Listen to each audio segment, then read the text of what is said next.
Welcome to iLecture Online. Now here's our next example. Looks a little bit more complicated, but essentially it's the same thing. We want to write it as a single numerator, a single denominator, and then we want to factor whatever is factorable.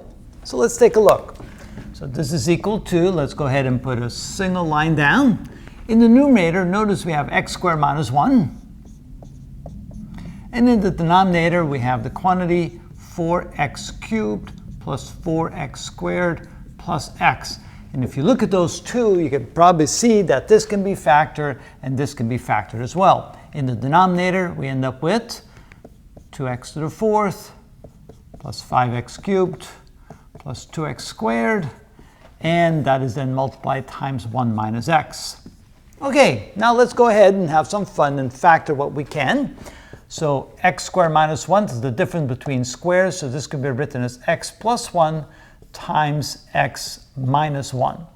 And then this here, well, at the very least, we can factor out an x, which then leaves us with a 4x squared plus 4x plus 1. And then we'll take a look and see if that's factorable.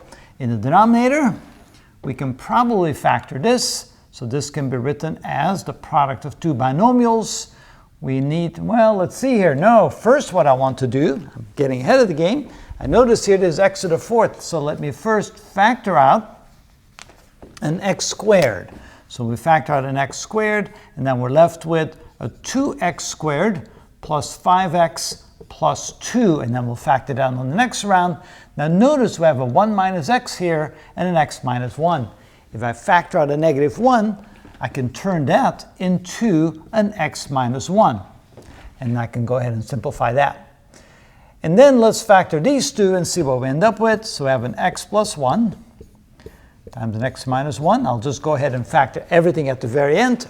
Simplify everything at the very end. So we have x times, here, this can be written as, it looks like a 2x times a 2x. I need a plus and a plus, and a 1 and a 1. And that looks correct. And then divided by, we have an x squared.